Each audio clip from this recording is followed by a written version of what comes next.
Thank you. Thank you, Asha. Thank you so much. Welcome, everyone, to Before You Scale, How to Survive and Thrive in Periods of Growth. We're so excited that you decided to join us today. The motivation behind this talk is to provide you with some tangible ideas and action items that you can implement today to help your business through periods of growth and change. We hope to examine some critical steps to consider and some tricky pitfalls to avoid as you scale your business. Yeah. And as we described in the summary of today's conversation, scaling your business is so much more than just throwing people and talent at a project. It's so much more than that. So much so that it's really vital for you to consider the opportunity before it even presents itself. Even when you're thinking about who is going to be asking you to grow your business. Now, we'll be asking for your input through informal polls. No crazy technology this morning. We just want to see show of hands. We'll also be asking for your input throughout today. But we have set aside plenty of time at the end for some open conversation and Q&A. Brace yourselves, we have an hour. There will be lots of memes, hopefully some laughter. But really, we have devised today's presentation to be applicable regardless of where you're at in your growth story. Before we get to the subject at hand, though, we thought it might make sense to offer a little bit more background as to why we are qualified to even speak on this subject matter. Yeah, I'll give you a little bit of background about myself. I actually worked in theater for 4 years before pursuing translation and localization. Don't worry, I won't sing for you today. No need to worry, no need to panic. But yeah, no, my background in theater actually helped me a lot throughout my career, surprisingly. I learned so much about teamwork, about connecting with people, about discipline. But expanding on the fact that I am a second-generation CEO, when I took on the role of CEO, we were 20 people in the company, and now we are over 150. And we went from single language vendor to multilingual vendor, and we started to seriously pursue one of my passions, which is video games and video game localization. It became our main area of expertise, and I learned so much during this chapter of growth for our company, and I'm excited to share some of those learnings and experiences with you today. And prior to my time at Terra, I was not in this industry. I have had the privilege of being a part of many different growth stories, helping businesses grow revenue and membership, product lines. And while 4 years ago I had no idea what a fuzzy match was, I will say that there are many similarities between the loc industry and other areas of commerce that we will explore today. This is my passion, so I am just very humbled and excited to be with all of you. Now, in the spirit of transparency and having an authentic conversation, we want to talk about both the good and the bad of our company's journey. Part of that journey, though, is our growth story. So here you can see our revenue growth from 2016 to our projection for 2022. This has not been an easy journey, and we don't want to give you the impression that we did everything right or that it was perfect. Quite the contrary, what we want to share with all of you today are some insights into the things we wish we would have considered and only learned in hindsight. This is the perfect time, though, for us to talk about the agenda. Yes, so we divided the presentation into different areas. So the first area we want to cover is the internal growth strategy, so looking inwards at how you prepare yourself and your team for growth. Then we will see the external growth strategy, so how can you make sure that you're growing with the right type of clients to become a healthy growing business. And then we will see strategy into action. So this is when we will see some change management strategies. And finally, we want to acknowledge surviving versus thriving. This is my favorite part of the presentation. So yeah, and then we are saving time at the end for Q&A, so hopefully we'll have time for that. Yes. So let's get started. First poll for the day. Who here has written down who they want to be or what they want their company to be in the future? Show of hands. Okay, good, good, good. A good amount. This is a great place for us to kickstart this conversation. on the importance of evaluating your company in preparation for growth. When you have a clear vision matched with an accurate pulse of your culture, your image, and your operations, you are laying the foundation to attract more clients. And when you attract more clients and your volume upticks, you aren't going to have the capacity, nor will you want to expend the capacity in tightening the ship. So if you haven't done this exercise, this high-level growth analysis, or you haven't done it in a while, you want to ask yourself, with your leadership, who do you want to be 5 years from now? So imagine it's April 26, 2027, and you have accomplished blank. Now, why are we talking about this? Well, really, because if you want to create sustainable growth, you need to make sure that you aren't building on a house of cards. So you have to think about the future. Now, here you can see a solid list of some core goals for you to focus on. This is by no means exhaustive. This is a great place to start, but the sky is truly the limit. What we do suggest to you is two things. One, you're very specific about these goals. Get granular, okay? The second is that once you make these great high-level goals, don't put them in a drawer and pull them out again in 2027. This has to be an exercise that you are constantly evaluating. We suggest at least every 6 months. Why? Because your perspective is going to change. Now, throughout today's conversation, I'll be using an example of our recent brand refresh to highlight some of these concepts that we're introducing. Let me give you some background. In 2020, we started looking at our website, very narrowly focused on the copy. And we realized that we didn't match our aesthetic anymore. Not only did it not align with who we were then, but it most certainly did not align with who we wanted to be 5 years down the line. So we wanted to give ourselves a facelift, and we set out to revitalize our brand, inclusive of our mission, vision, and core values, with the goal of it being completed in 3 months. Well, it took us a year.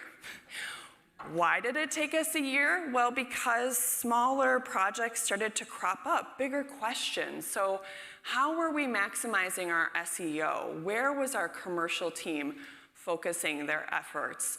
But as long as we were methodical about it and we wrote down our goals, we felt in control of the process.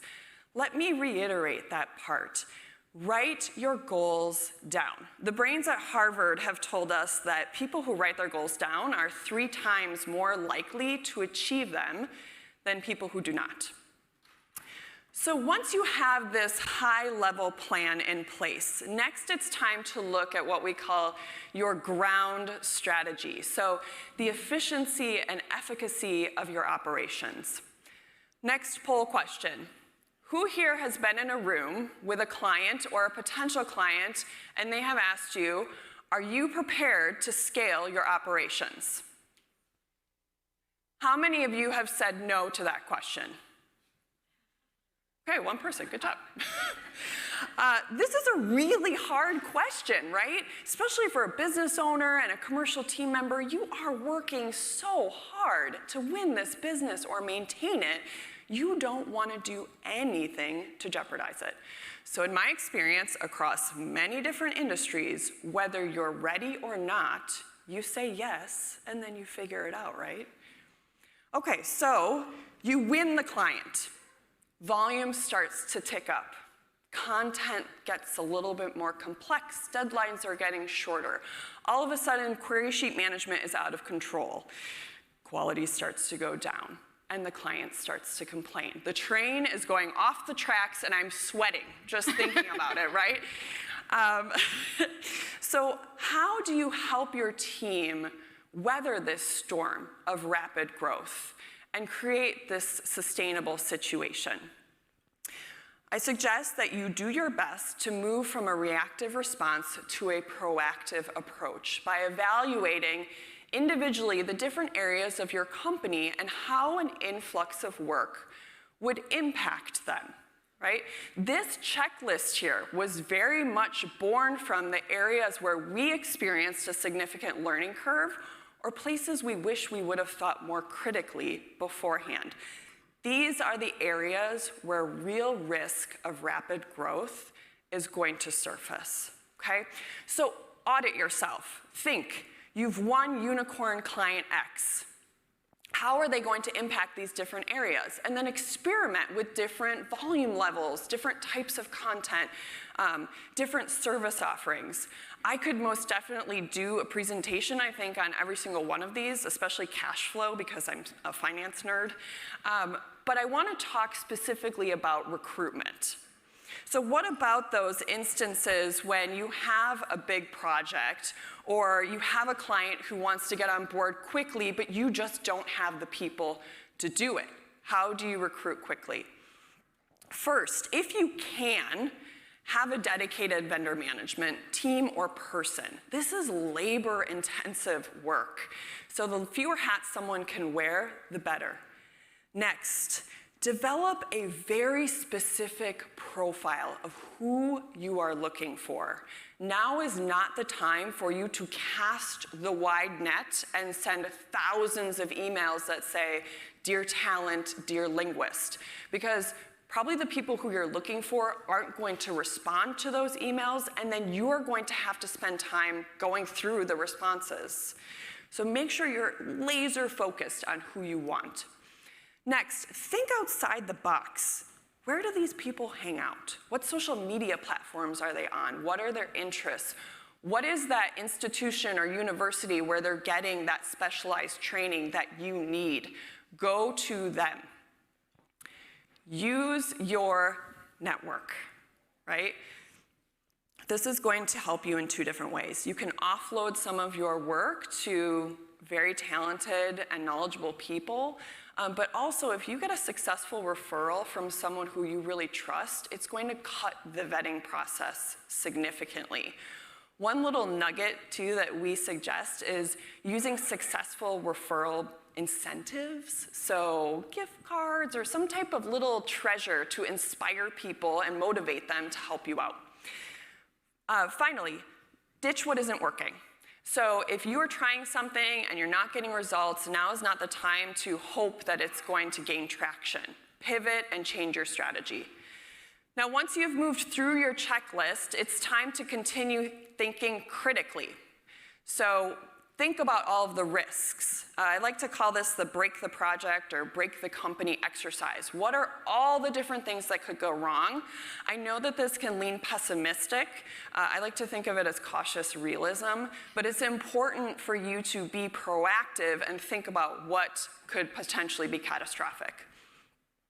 Who's experienced this meme? Ask your team, talk to your team. So how many times have we known the client and the commercial team to be really pumped about a situation only to find out that the operations team has known the whole time that it is not possible? So talk to the members of your team. Use your data.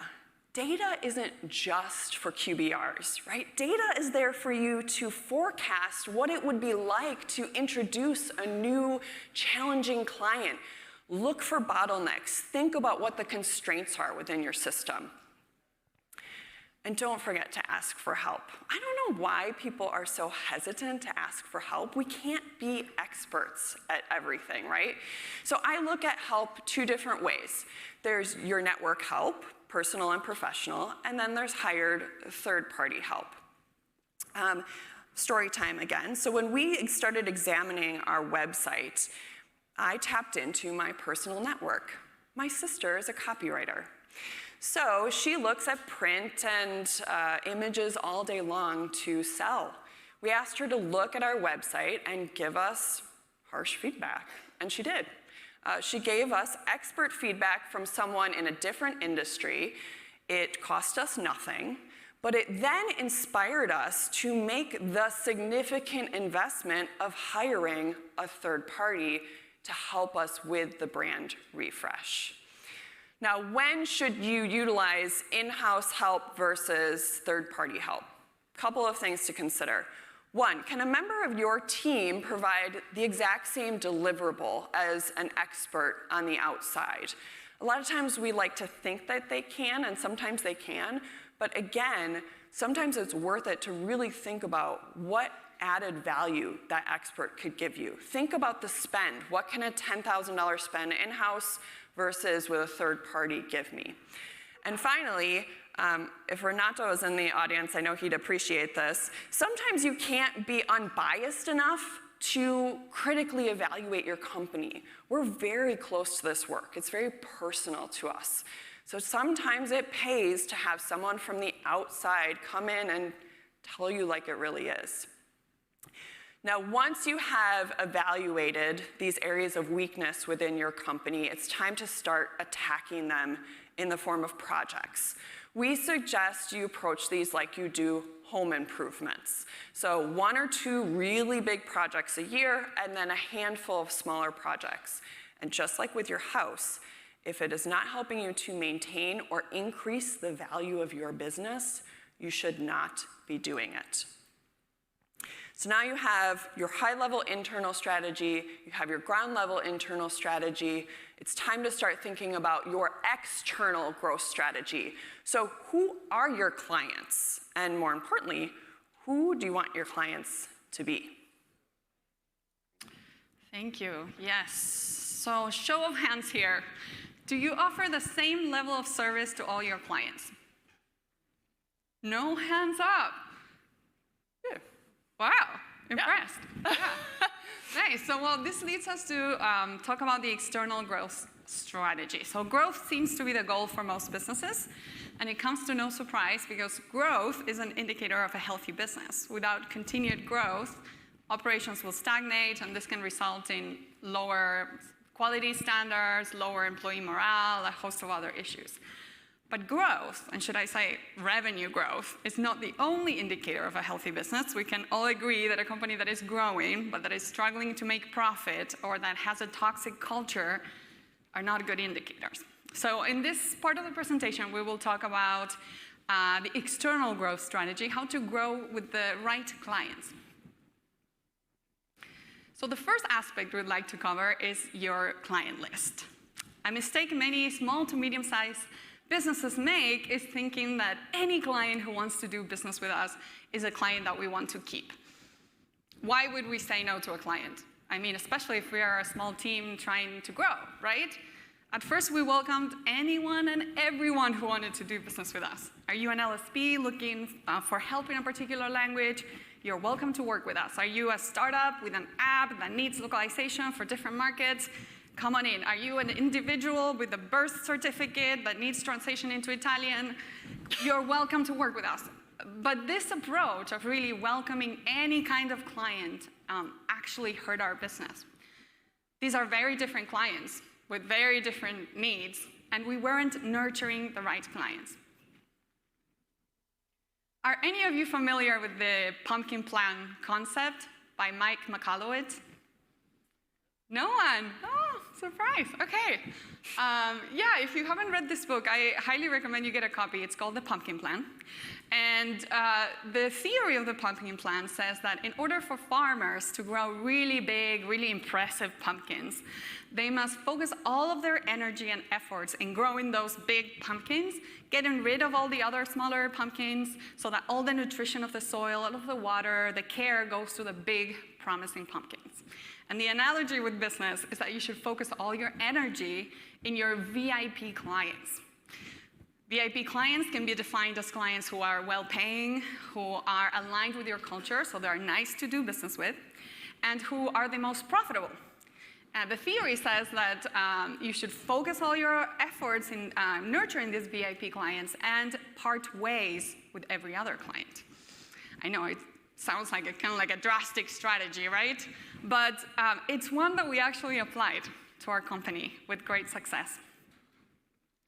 So the first step in identifying and applying this strategy is identifying your area of strengths. What is that area of innovation, that area of specialization of your company? Is it that you work in a certain vertical, are you an expert in a certain industry, perhaps your language combination, you're covering a geographical region, perhaps it's the type of service that you provide. But focus on that. The idea is that your biggest strength is aligned to your biggest, to your ideal client's biggest need or biggest problem that you can help to solve.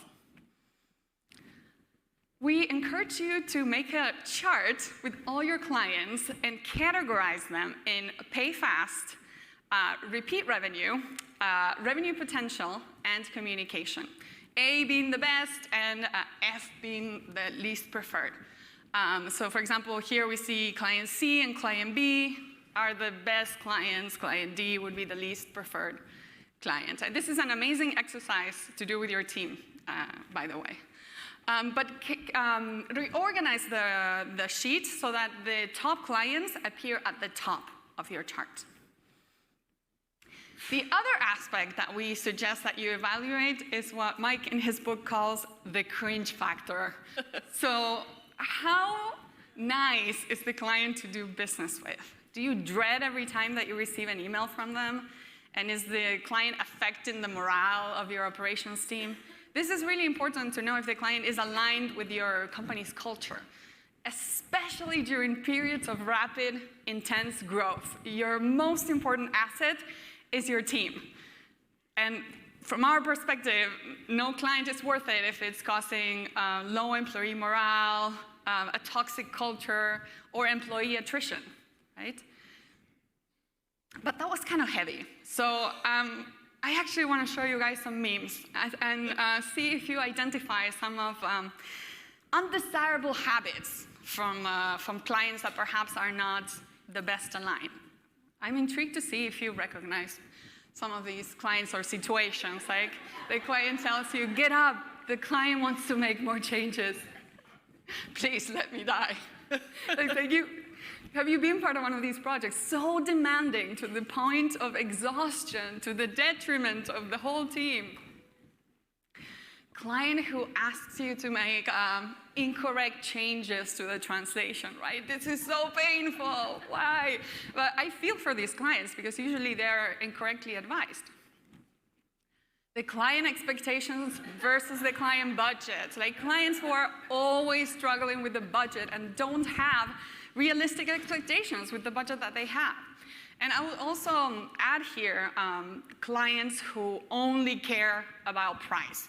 That's all they care about. You ask if there are any character restrictions, and they send you this. Like, so clients who are not, who are resistant to using technology, for example. The client tells you, I hope you understood the requirement properly, but this is the requirement. No matter what you do, the lines of communication are never lining up. Never-ending revisions, so much back and forth that the quality actually ends up suffering. The linguistic team also ends up suffering. These are just silly memes, but really they're here to illustrate that, and what we want to stress is that these types of clients, the clients at the bottom of your list, are clients who don't add much value to your business, but you spend a lot of time trying to support them. So back to the chart. The idea is to look critically at your client list and have a strategy in place to part ways with the bottom list clients. But do so in a way that doesn't burn a bridge or that doesn't create a shock to your cash flow, right? We actually did this exercise in our company, and we parted ways with some small clients, some big clients, big in sense of revenue. And it was a really scary move for us because these clients have been part of our growth story. But we had to move beyond looking at the revenue and look also at the cultural alignment, the vision alignment, the profit, and also the operational burden that those clients represented. What wasn't scary for us, though, is that this exercise freed up some of our most valued employees. And suddenly, we had more time, more resources to dedicate to making our VIP clients' experience spectacular. So back to the VIP clients. Prioritize these clients over all other clients. Always solve their problems first. Have a strategy to underpromise and over-deliver to these clients. Deliver something extra that would make them happy. Remember, you over-deliver a few times, not always, otherwise it becomes default expectation. But yeah, this strategy of really focusing on the VIP clients ended up really working for us. It allowed us to continue to grow with these clients, and it revitalized our team. Make your clients part of your strategy. So talk to your clients about the common problem that they face in their industry. Do you see a pattern? Is this something that you can fix? Ask for their opinion, ask for their feedback. You can do this through surveys, post-mortem meetings after a big project. It can be QBRs, but don't wait until the QBR. Make sure that you have like open lines of communication with them so that you make them part of your story and that you create that true partnership. So in summary, for the external growth strategy, we suggest applying the pumpkin plan theory to evaluate your clients and categorize them, and have a plan for what you want your portfolio to look like 5 years from now. If you don't have the right clients, why not? Are you looking in the wrong places, or do you need to change your approach somehow? Focus on your strength as a company to find your niche. And don't forget to ask your clients why they do business with you. It can be really, really eye-opening. But now that you have a plan for your team, your clients, your potential clients, it's time to see how you can maximize change efforts. All right. Next question. This is where I'm really going to be actually looking for some people to be brave and give us some information here. Who has attempted large-scale change within their organization, and is anyone willing to share some lessons, top-of-mind experiences that came from those big change efforts? Do we have any brave souls? So did you integrate a new CAT tool or a new TMS? Did you change the way your company was structured? Anybody? Oh, okay, good, yay. Thank you. Galena, it's going to come with a microphone. Is that Naomi? Great. Hi, Thank Naomi you. Bowman, Hi, DS Naomi. Interpretation Inc. So, when the pandemic hit, it hit our sector pretty hard, conference interpreting, because we were primarily on-site events, and those dried up. So for many years, prior to the pandemic, I had been preaching to my internal team and everybody in the world who would listen, and doing a lot of public speaking on the fact that we all need to embrace new technology and look at new ways of doing things and working remotely, because the tsunami of change is coming and is going to hit us hard. And back in November, before the pandemic, I did a presentation with a person from Germany, and we were talking about this very thing, and I said that, and it was recorded. I looked at it 6 months later, and it was kind of scary to look back. So we were ready as a company, but not everybody on our internal team was ready. And we had to make changes and work with team members who were ready, willing, and able to embrace the future that hit us now. And then we had to also work on educating our clients in this regard, and it was a little bit harder for them to embrace the change.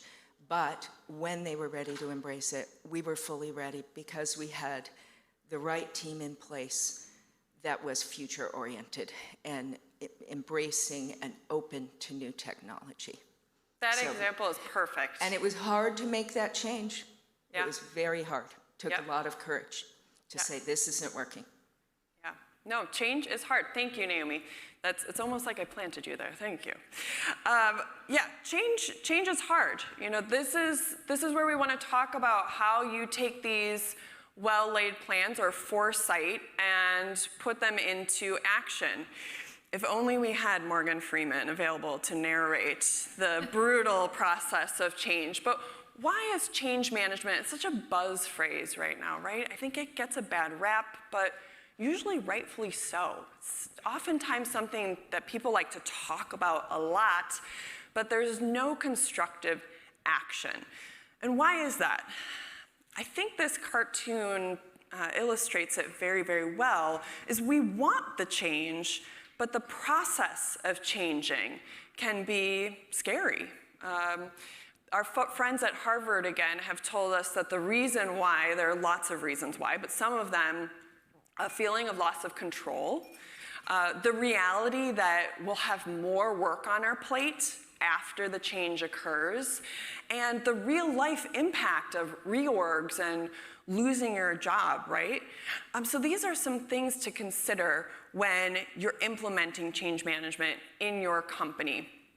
Now, I want to preface this by saying we did not invent this, right? You can find thousands of books and blogs and podcasts about successful change management. What we do want to make you think about, though, is that there are some key steps you can take to make sure that change isn't as disruptive as it has to be, as it can be, excuse me. So the first is leadership alignment. Leadership has to be aligned, informed, and unified. Now, this doesn't mean that every single manager within your company has to be a part of the change process. What it does mean is that they need to have enough information about the change to make sure that their employees feel informed, encouraged, excited, and most importantly, that everything is under control.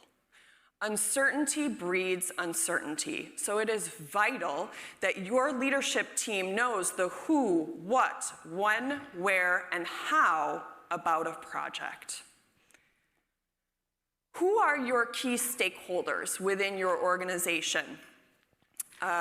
Here we have some solid examples within their respective plot lines. If you don't know who these people are, it's time to find out. Because these are the ones who are well respected, they're listened to, they're naturally followed, right? So identify the key stakeholders within your organization because they are going to be the glue that will hold the project together once the structure has been built. These are the people who are going to be building excitement after the launch meeting is over and after the training occurs. Identify them, cherish them, and make sure that they buy in. Communication. We talk a lot about transparency, but making sure that your team is well informed is one of the biggest components about making sure that change is successful. Feeling in the dark is not a fun thing, and last time I checked, telepathy wasn't a thing. So make sure that your communication is purposeful and methodical. Do you have a monthly team meeting? Do you have a newsletter, a place where you can share information regularly?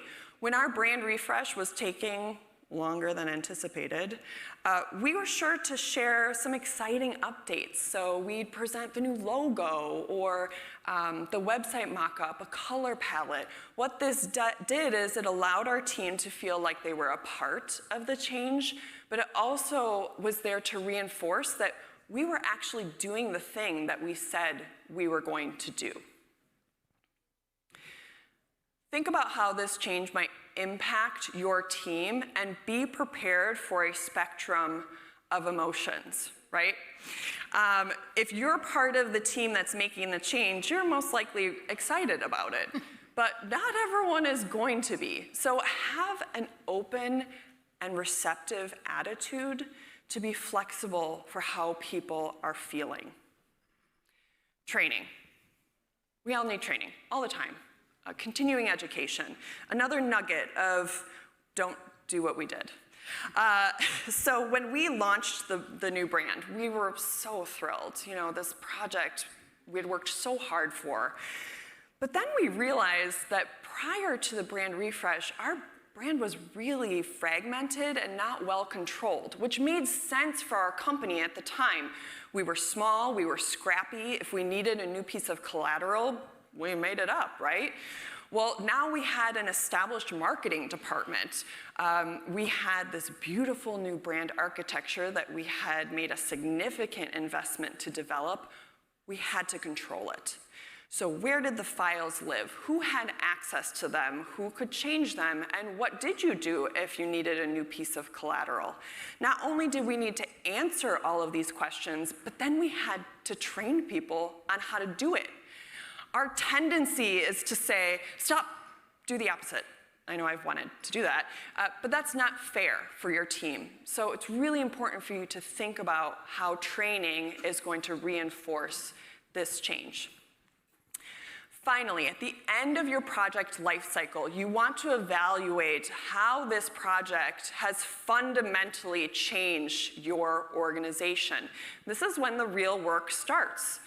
So our new brand, well, then we had to think about the SEO maximization. We had to think about how we were going to train our team to speak in this voice. These are all smaller change projects, right? As you incorporate this methodology into your company, you are creating flexibility. You are creating a nimble team. You are creating a team that is ready for continuous and sustainable growth. Ready for your favorite part? Yes. So when are you thriving instead of surviving? What does that even mean, right? We talked a lot with Colleen about how we wanted to develop this section. We acknowledged that the first part of the presentation is full of instructions and steps to follow, things to consider. So in order to take pity of all of our brains, we decided to end this discussion with some high-level concepts for you to chew on before we part ways. So you're growing, your company's growing, your team is growing, your profit is growing, but are you thriving? And I invite you here to connect with your company's purpose. Because the only way sustainable growth will be, continuous growth will be sustainable, is if it is connected to your purpose. I remember a few years ago, in fact, think about what's your personal purpose in working for your company. Beyond the obvious revenue factor, what is your personal purpose? Think about that. I remember a few years ago, I was working with a consultant, and I wasn't sure about bidding for a new contract. It seemed very big for us at the time, so I was hesitant, and I asked him, should I do this? Does it make sense? And I remember he told me, well, it depends, Marina. Do you want to buy a bigger boat? And I was like really surprised. First of all, I don't have a boat, nor I'm particularly interested in having one. But it really threw me off to think about the efforts that my team and I make every day to be only about generating money for the owner. I'm not interested in having that type of company. How could I inspire my team if that's our purpose? Like, to me, the purpose needs to be something bigger than myself or that any other person in particular. It needs to be impactful enough where people would want to stay and work every day towards it. So the purpose can be inspirational, but it should not be vague. It should feel very specific to your company. At the end of the day, it should allow every employee that works with you to know how the work that they do day to day is contributing to fulfilling the company's purpose. So good, positive culture translates into employee retention and client loyalty. As you grow, everything becomes more challenging. Herding one cat is one thing, herding 10 cats, it can be impossible if you're not ready for it. So as a leader, you need to remain vigilant because it is going to be harder to engage and to retain. Really, ultimately, I hope that the conversation today helps you rethink how you want to pursue growth, why you want to pursue growth, and also who you want to pursue it with. So I'm going to leave you this. Which is more important, asked Big Panda. The journey or the destination? The company, said Tiny Dragon. And I agree with Tiny Dragon, I have to say. And that's it. Thank you so much for being here. Thank you. Yeah, you can scan our codes and connect with us via LinkedIn if you would like, and if you want to stay in touch with us. Yep. But thank you so much, and we do have time now We do. Yep. for Q&A. So, yay! I hope you have questions. Questions? Anything?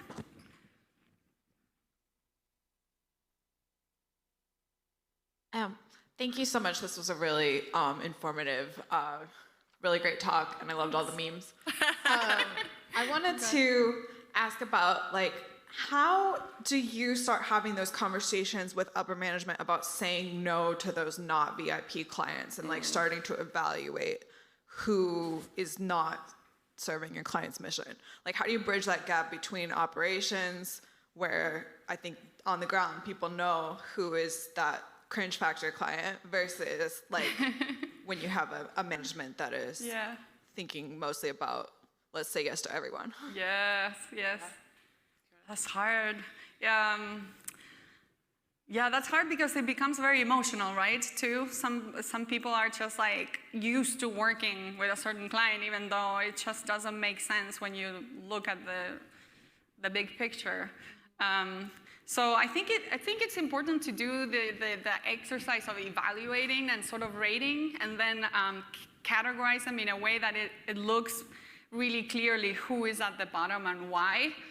Perhaps the operations is not aware that this client, doesn't pay when they say they're going to pay, and it's a pain for the financial team to be, getting those invoices processed. And so I think it really helps to have it categorized and always connecting it to your vision as a company. Mm-hmm. So if this is where we want to be 5 years from now, these bottom list clients are not aligned to that mission, and we need to take the step forward. And again, it's clear when you see it played out in like a chart. Yeah, and I think it really has to be a top-down decision, giving people almost permission to say no. And because I think when we took the initiative to part ways with some of those clients, the relief that we witnessed from our commercial team, our operational team, it really was significant. And also when we looked at the data, that was a big component of it, because a lot of the time, it's more of the intangible things. We see the throughput and how many words we're processing and things like that. But then when you say, okay, how much time, person A, commercial team member, client success manager, did you spend? Was the client calling you at 9 o'clock at night? What was happening? Those things that aren't necessarily reflected. And then from the higher level, you're able to give them permission to say, okay, let's really evaluate how this company aligns with us or doesn't. And also providing a sense of, because what you were saying about uncertainty breeds uncertainty, I really believe that's the case. And sometimes people are scared that nothing is going to come and then we're going to bankrupt or something. You need to be prepared for this, have a strategy, right? Perhaps do it in different stages where you can repurpose some of your employees in a way that doesn't affect your cash flow really significantly, and so that they feel supported in taking that decision with you too. Yep. Anyone else? Oh. Yeah. I'll go ahead. I've got my mic over here. Hi. Hi. Barry Olson. Barry? Hi, Barry. I'm the VP of Client Success at Kudo.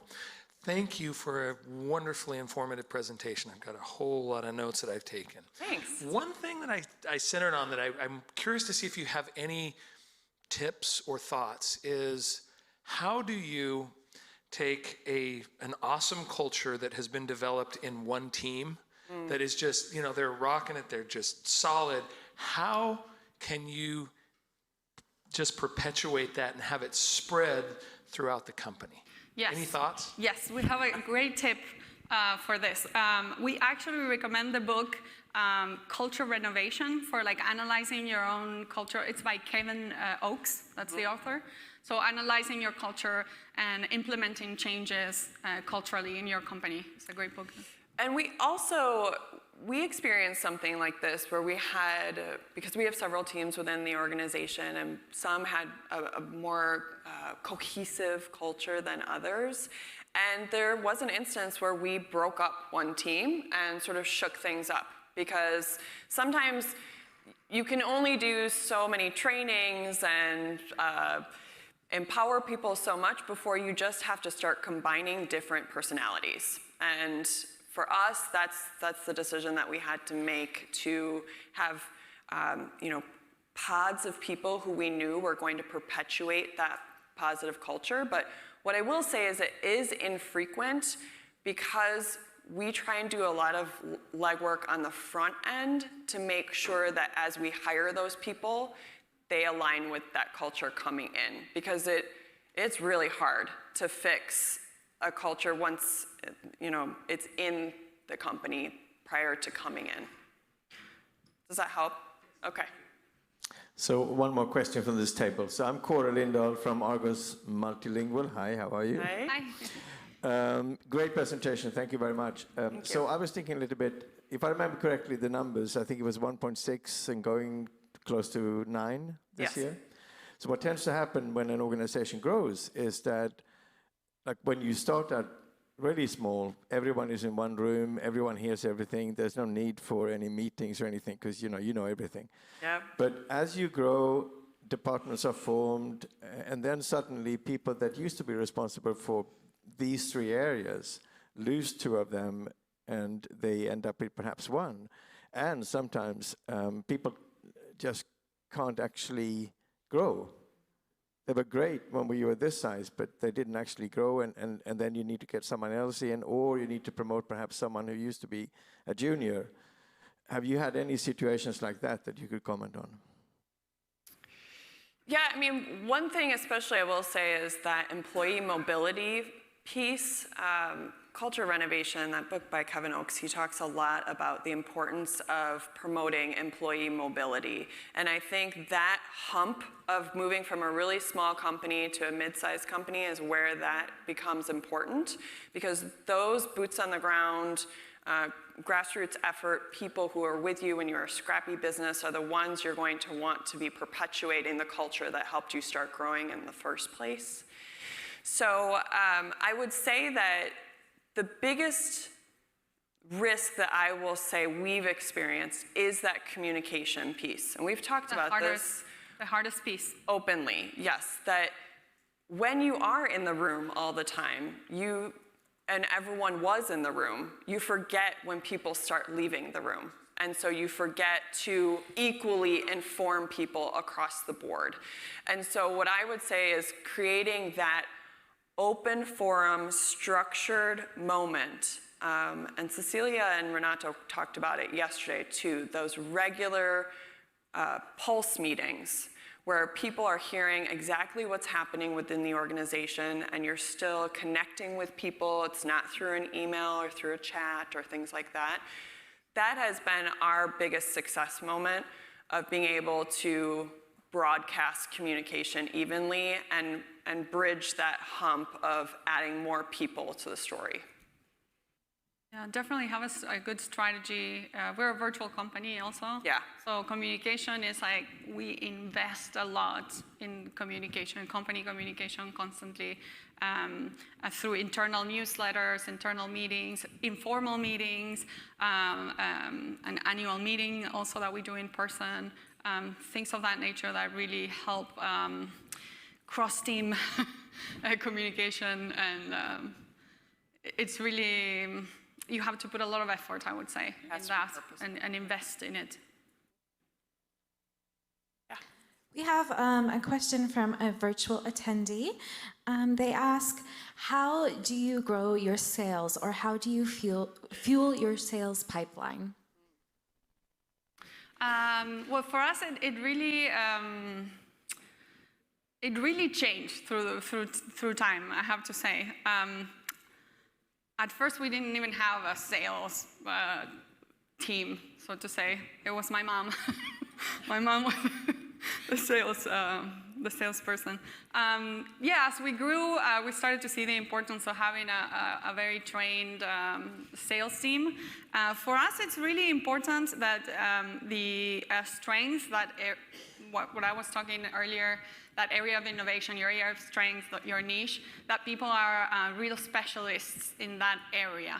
It helps a lot because really in this industry we do so much of consultative selling. So for us, what works is having experts in that area and just hanging out where our clients in that area are. I guess. Yeah. Industry conferences is really what we thrive on, I think, because we kind of take if it's not right now, it might be later. And so we want to establish a relationship and a rapport. We want to have a partnership with our clients. And so for us, it's kind of the long game, which can be tough. You can feel like you're working and working and working and things aren't panning out. But in our experience, as long as we've nurtured those relationships, stayed in touch until the client was ready, it has not only produced partnerships, but very fruitful, trusting partnerships, which always helps. It helps the culture of doing the work. You feel more confident in the work you're doing. There's better communication between you and the client when you have been in it for the long game. Great point. Yep. Hi, Hi. I'm Lydia from Clara. I'm the Director of Operations. Thank you so much for the presentation. Really great. Thank you. My question for you is your advice on getting out in front from an operational perspective, particularly client-facing team structure, close to my heart. How do you get out in front of the scale? You mean in terms of which component of it? How can an organization, there surely are many in the room, who sees this scale coming, how can we be best prepared to support our clients and our, with internal teams through that growth? But, my personal challenge is the growth comes and we think we're ready to serve, right? And we think we're there and we're just constantly that quarter step behind in terms of the team that we need to be able to do the work. So I'm looking for the big picture, the strategic approach to how do you get just a quarter step ahead would be fine. Yeah. We agree. Yeah. That's the reality, right? I mean, please don't let us give you the impression that we were always the quarter step ahead, because you can't be, right? I mean, we don't have a crystal ball. We don't know what's going to happen. You prepare the best that you can, and then as long as you have a nimble team on your side, people who are trusting, that you've built that trust to say, okay, this might get messy. We might have to really get, again, scrappy and go back to our roots and just figure this out. There are going to be times like that. But what I will say is that that piece I mentioned about external evaluation, I think that can be especially helpful for you if you're at that precipice that Cora described, where you're moving from a small to a mid-sized business, and you need someone to tell you, okay, is our technology on point? Is our project managers ready for an influx of work? What about our commercial team? How are they going to juggle all of this? And so I think if you're able to create a plan to piecemeal out each part of your operation and evaluate it, where are we at in a vacuum? Then you're going to be able to start experimenting with, what if we got a project of 1 million words tomorrow? What would be the forecast for that? And have discussions with your team, But then also, don't be afraid to talk to your client. You know, you want them to know that you have a proactive spirit, that you want to serve them the best way that you can, so you want some transparency from them as well. Yeah, and then I would add to that once it happens, sort of how you act on it, right? Like all the learnings that you have. Now, how are you implementing that? I think that really reassures the team that, okay, this happened, it didn't happen the way that we wished it could have happened, but this is everything that we've learned, and we're going to use this next time. And I think it really helps, you know, knowing that now we have the tools, now we were able to go through it, and we're using those learning experiences. They were not for vain. Yeah. My favorite line is when something goes terribly wrong, this is making me a better professional. we have used this line many times. This is making me a better professional. Yeah. Repeat those words. Yes.